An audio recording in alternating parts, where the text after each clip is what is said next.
Alors, je récapitule.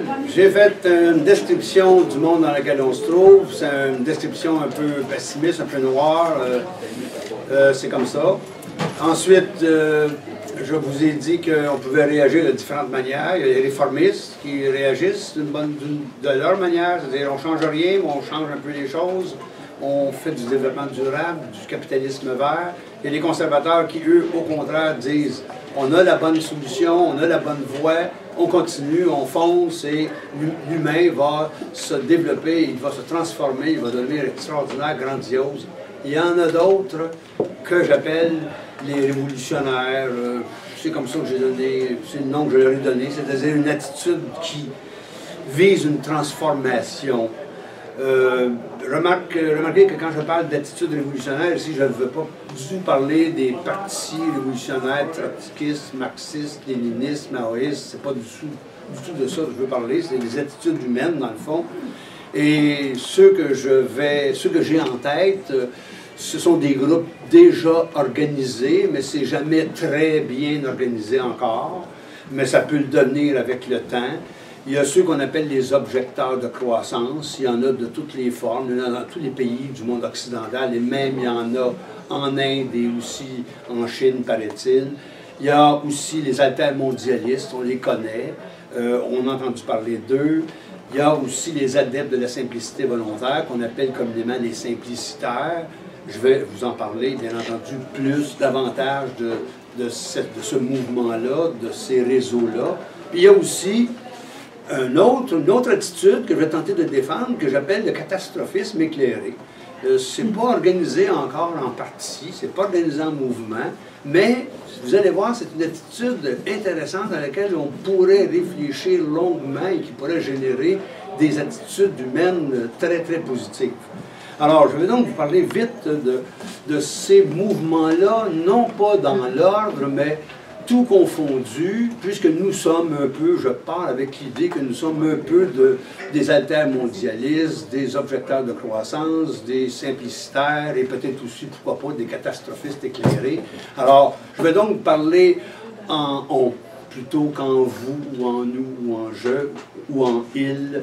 On sait, tous ensemble, bien entendu, que la croissance illimitée, c'est une sorte d'utopie parce que on n'a qu'une terre, et à l'heure actuelle, au moment où on se parle, si on vivait tous un peu comme on vit, nous, dans le monde occidental, mais ça prendrait 2, 3, 4 terres pour pouvoir arriver à bout de nourrir et de donner un plaisir tel qu'on l'a, tel qu'on l'expérimente dans notre monde occidental. Alors, il y a donc des limites à cette croissance, et c'est pourquoi la croissance illimitée est une sorte d'utopie.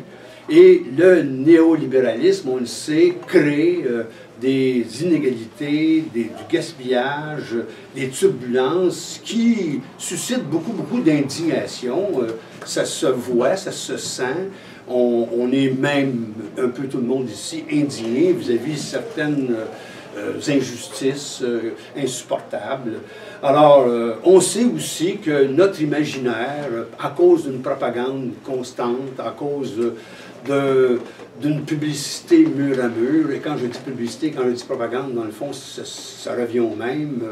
Même tout ce qui est médiatisé est d'une certaine façon arrangé, donc d'une certaine façon c'est une propagande, à tel point que notre imaginaire est complètement colonisé par ces mythes-là, par la publicité, et il est difficile pour nous de concevoir un autre monde, mais justement, c'est ce que je voudrais vous proposer, et on le sait tous, qu'il y a un autre monde qui est possible, il y a un autre monde qui est même nécessaire, puis il y a un autre monde qui est même urgent. Alors c'est pourquoi, malgré le fait que nous sommes dans un monde qui a un pouvoir énorme sur notre imaginaire, nous sommes capables quand même de nous en déprendre. C'est-à-dire, nous sommes capables de concevoir un autre monde et de planifier une sorte de décroissance, ou en tout cas, de faire en sorte que notre mode de vie puisse nous faciliter davantage la vie et faire en sorte qu'on puisse distinguer constamment à chaque jour le nécessaire de l'accessoire, l'authentique du superflu, le naturel du superficiel. Ça me fait penser, quand je dis le mot superflu, je pense toujours à Voltaire qui disait l'homme le plus riche de France, il ne faut pas l'oublier. Voltaire qui disait que le superflu était nécessaire, mais en même temps, Jean-Jacques Rousseau disait « Je ne peux pas supporter qu'une infime minorité se gave de superfluité alors que la grande majorité manque du nécessaire. » Alors, c'est un peu ce qui arriverait si on continuait à faire fonctionner le système tel qu'on en profite aujourd'hui.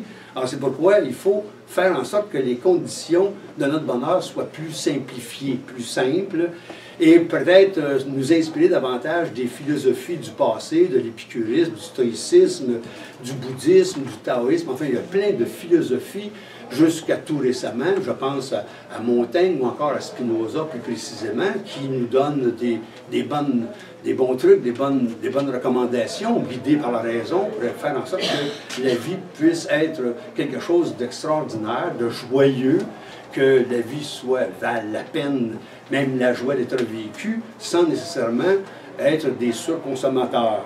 Alors, nous sommes donc capables, nous, je pense, de faire la distinction entre ce qu'on appelle des vraies richesses et les fausses richesses, c'est-à-dire les vraies richesses et celles absolument qui ne s'achètent pas. Un petit dicton à l'Inuit dit que tout ce qui s'achète ne vaut rien parce que ce qui vaut n'a pas de prix. Alors, on le sait nous aussi. Alors, c'est entendu qu'on le sait, on le sent, que ce n'est pas ce qu'on achète, ce n'est pas ce qui a un prix sur le marché qui nous apporte nécessairement du bonheur. Bien souvent, les vraies richesses, c'est celles qui n'ont pas de prix précisément. On sait aussi que la croissance peut nous mener à une catastrophe, à des crises économiques, des crises écologiques, même à des effondrements économiques, à des chocs politiques, à des guerres de l'eau, à des guerres alimentaires. Bref, il est possible que des choses malheureuses arrivent et je pose la question, est-ce qu'on a raison d'avoir peur, d'une part, et si oui, peut-on avoir peur avec raison? Alors, c'est un peu ce que je vais tenter de faire en quelques minutes, parce que je n'ai pas beaucoup de temps à ma disposition. Alors, je vous fais grâce de tous les problèmes que je n'ai pas encore nommés. Je vous ai fait une description, mais très superficielle. On pourrait aller ensemble beaucoup plus loin, par exemple, dans ce qu'on appelle les chaos climatiques, les extrémistes, la xénophobie, la pédophilie en cavale, la prolifération des armes, le militarisme.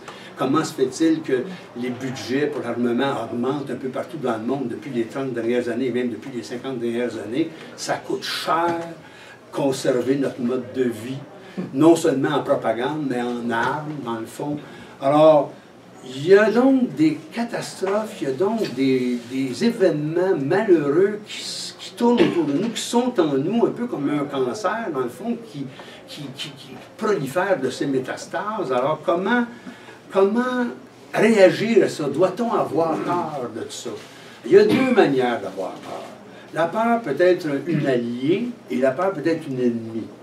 Et les philosophes, de manière générale, beaucoup de philosophes disent que la peur, dans le fond, c'est une ennemie, c'est une émotion qui est trop, dont on peut se passer, qu'on peut contrôler par la raison.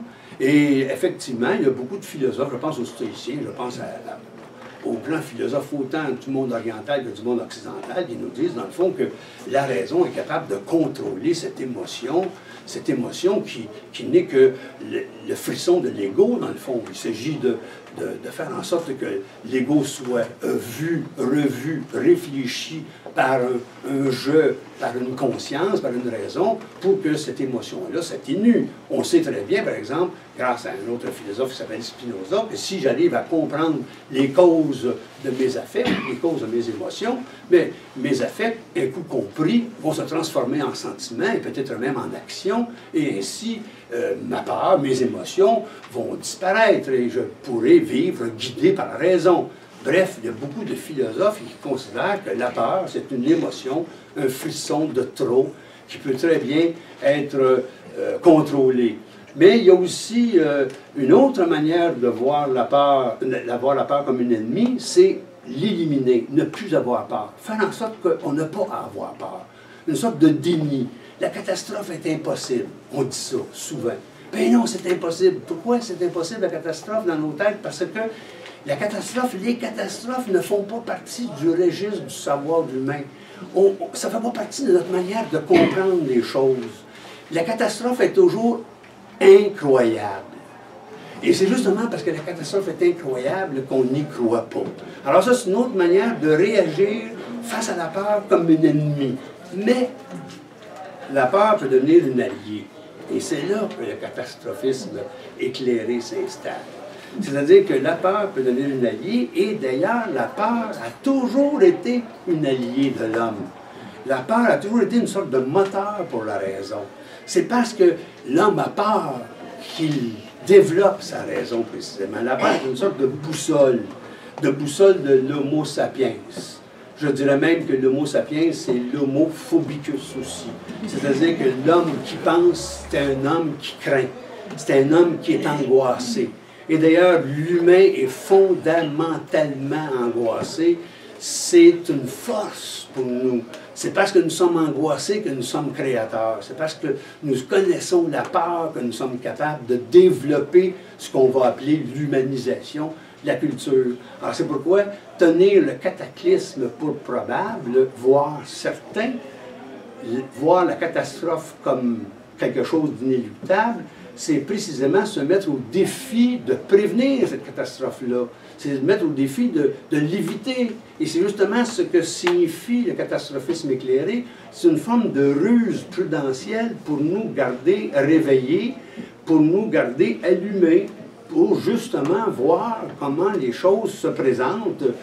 Le catastrophisme éclairé, dans le fond, est éclairant, il est pédagogique, et il doit faire partie de notre livre, comme on dit. Dans mon livre à moi, il y a une catastrophe qui s'en vient, et justement parce qu'il y a une catastrophe qui s'en vient, on va faire en sorte qu'elle n'arrive pas.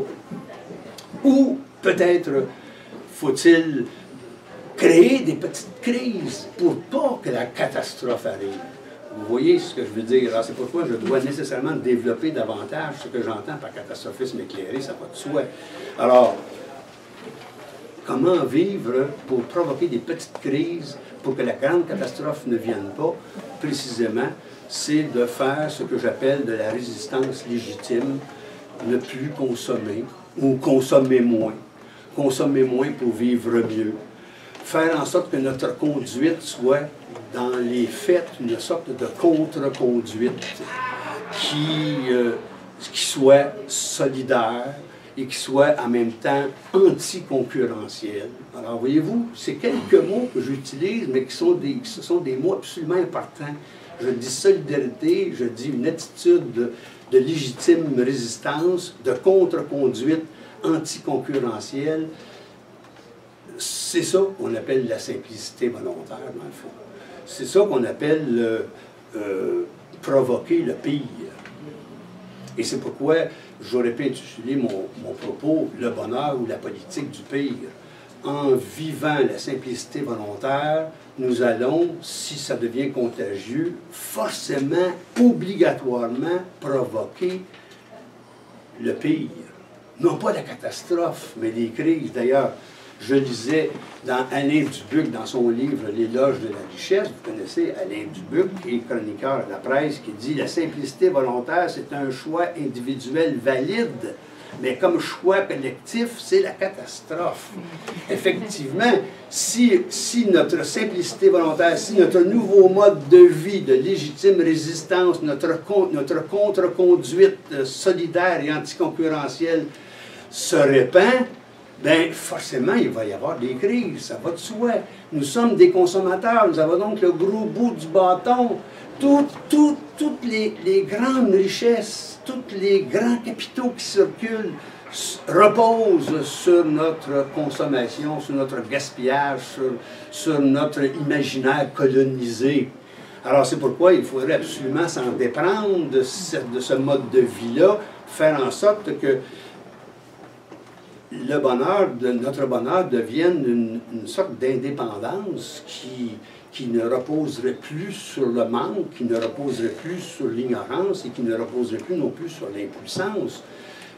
Notre bonheur serait donc de jouir de ce qu'on a et non pas d'espérer ce qu'on n'a pas, de jouir de ce qu'on sait et non pas de passer notre vie dans la distraction et dans le divertissement, de jouir de ce qu'on peut, donc développer forcément des capacités, des solidarités, des amitiés. Et c'est pourquoi la simplicité volontaire, qui est un mouvement déjà en place ici au Québec, il existe un réseau de la simplicité volontaire. D'ailleurs, j'ai apporté des petits dépliants pour que vous puissiez vous en informer davantage.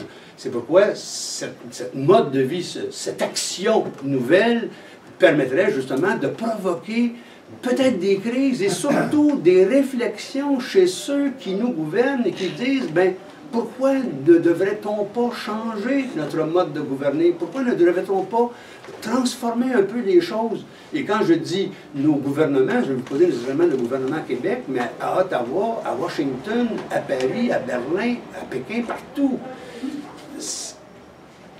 C'est pas des petites crises, c'est des grosses crises. La crise de 2008-2009, ça n'a rien donné beaucoup, puisque l'année suivante, les PDG se sont quand même donnés en boni plus de 200 millions juste aux États-Unis. Alors, il faut donc des crises encore plus profondes. Alors, pourquoi ne pas se préparer à ces crises-là? Pourquoi ne pas vivre simplement, extérieurement simplement, mais plus riche à l'intérieur, parce que moins pris, moins dépendant des choses extérieures. Alors, c'est un peu le sens que le catastrophisme éclairé donne au mouvement, à tous ces mouvements révolutionnaires, à tous ces mouvements plus que réformistes, mouvements qu'on appelle simplicité volontaire, ou encore les objecteurs de croissance, ou encore les altermondialistes. Et il y en a plusieurs mouvements comme ça qui ne sont pas nécessairement regroupés d'une manière organisée dans le monde, mais c'est beau de s'indigner, comme disait M. Mongeau, mais il faut agir aussi. Et justement, la meilleure manière de le faire, c'est de changer notre style de vie, c'est de changer notre mode de vie pour que on puisse rendre contagieux cette simplicité de vie, cette simplicité de vie qui va faire en sorte que notre vie va prendre un sens forcément, parce que il ne s'agit pas de chercher un sens à la vie, il s'agit de l'aimer pour que la vie ait un sens. Dans le fond, quand on aime quelque chose, on ne se demande pas à quoi ça sert ou ça signifie quoi. On ne se pose pas ces questions-là. Le sens vient du simple fait qu'on aime cet être-là. Alors, si on aime la vie parce qu'elle nous apporte beaucoup de bonheur à cause de notre simplicité, bien à ce moment-là, la vie va prendre un sens par le fait même. Alors, je donne quelques petites citations avant de partir, avant de vous quitter, avant de passer aux questions.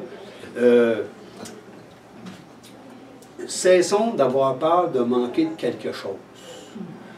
Cessons d'avoir peur de manquer de quelque chose. Nous ne souffrons pas de n'être pas au 12e siècle. Nous ne souffrons pas de n'être pas au 22e siècle. Et pourtant, on manque de ce que les gens vont avoir au 22e siècle. Et on manque de ce que les gens ont eu au 12e siècle. Alors ne souffrons pas de ce qui nous manque. Le mot « manque » est très relatif. On peut très bien ne manquer de rien, mais je termine avec cette petite phrase. La catastrophe est un éternel compagnon, mais jamais nous laisserons l'obscurité et le chagrin avoir le dernier mot. Merci. Bravo, merci beaucoup.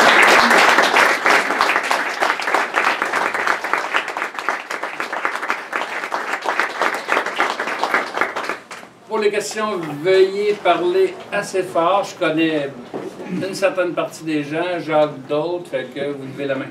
Okay. Oui, Monsieur Power. Oui, c'est la catastrophe. Je me pose la question, qu'est-ce qu'une catastrophe? Et j'y arrive. À part de vivre avec pas grand-chose, on finit par manquer de rien. Ça, c'est reconnu. Moi, je ne suis pas un gars qui va consommer beaucoup. Donc, je ne donne pas l'occasion à des gens de produire. Il faut produire pour faire des salaires.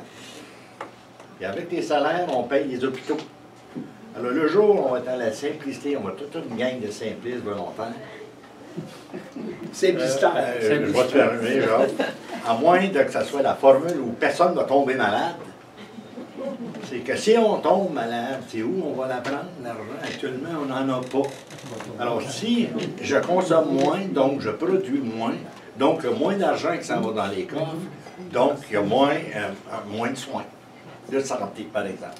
C'est ça mon inquiétude.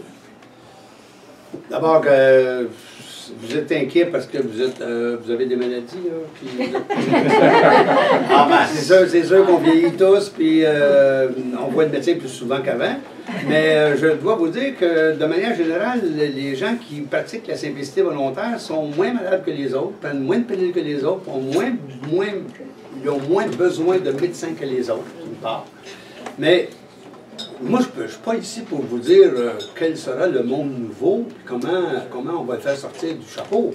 Je vous dis simplement qu'il s'agit de vivre simplement, le plus simplement possible, pour avoir plus d'indépendance, pour avoir plus de bonheur, pour avoir une vie intérieure, une spiritualité plus riche, plus solide, et surtout, en même temps, ça nous prépare à vivre les crises, puisque c'est entendu que la simplicité volontaire nous oblige à créer des liens, des solidarités, des amitiés, donc des partages, une forme de communautarisme. Mais c'est entendu que ce que va devenir le monde nouveau, de quelle manière on va se soigner, de quelle manière surtout pas vous le dire, pas magicien, je vais dire comme Max, je ne fais pas bouillir la marmite du futur à chaque jour, puis même jamais. Oui, madame. Oui, d'abord, je veux vous féliciter pour le contenu de la conférence, extrêmement intéressant et pertinent. Merci. Et moi, je me demandais, c'est beau la simplicité volontaire, mais le livre de M. Mongeau, son premier livre, remonte aux années 1980, tout début. Et ça demeure crépusculaire. Il n'y en a pas beaucoup des simplistes volontaires. Moi, ce que je me demande, c'est comment se fait-il qu'on n'a pas de parti politique qui reflèterait un peu cette pensée-là du développement autrement? On va dire ça comme ça. Le réseau de la simplicité volontaire au Québec, il est simplicitaire à travers le monde. Ça a commencé d'une manière tout à fait simple dans les années 30 aux États-Unis, notamment des adeptes de Gandhi.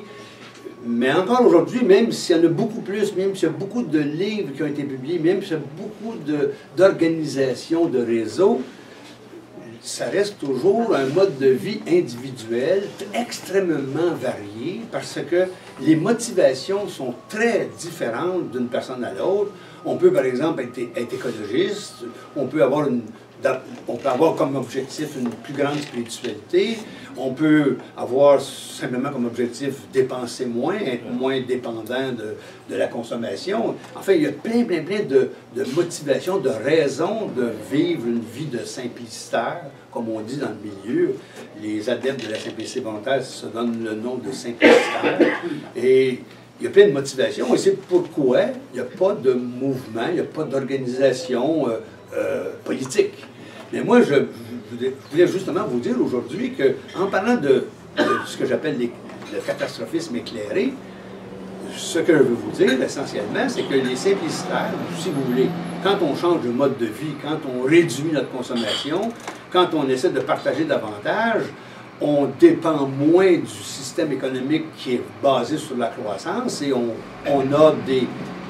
devient, pour ainsi dire, des destructeurs de ce système-là, des sortes de terroristes socialement acceptables, parce qu'on a pour objectif de détruire un système économique, mais d'une manière pacifique.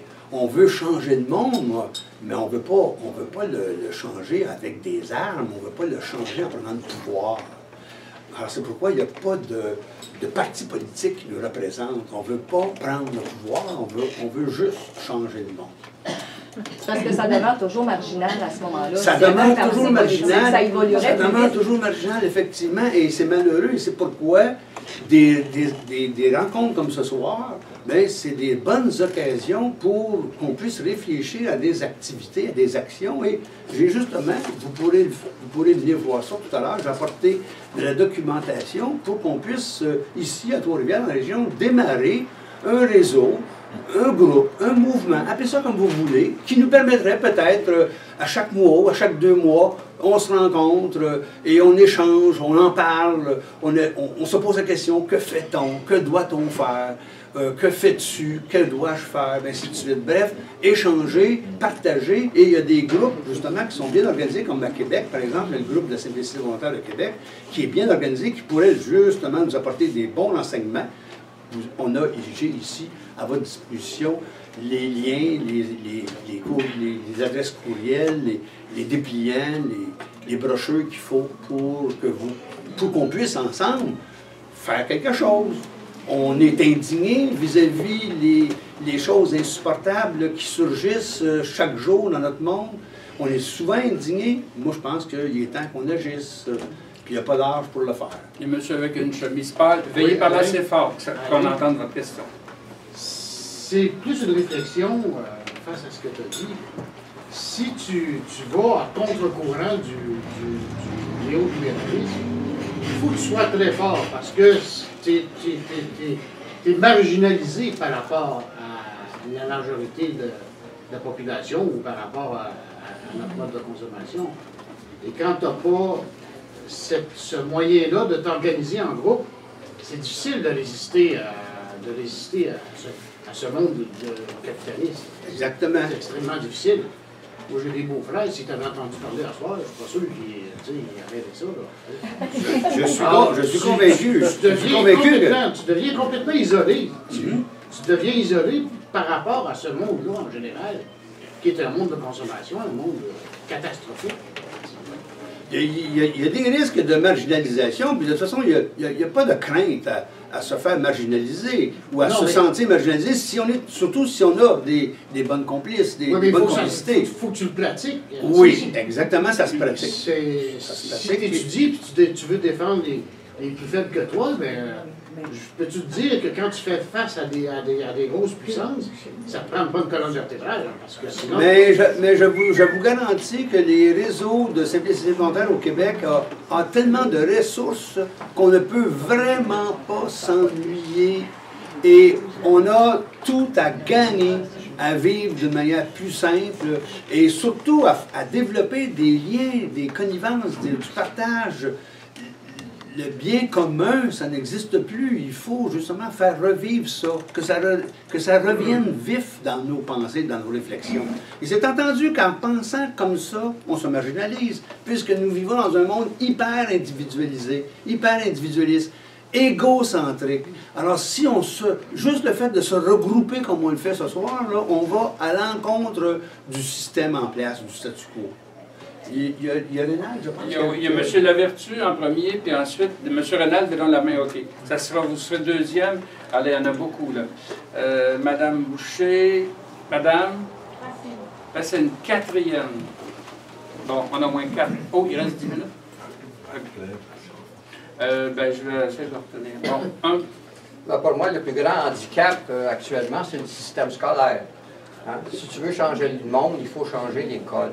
Parce que l'école, la fonction de l'école, même s'ils vous disent en théorie que c'est pour le bien d'enfant, puis d'aider à développer ses potentialités, c'est faux.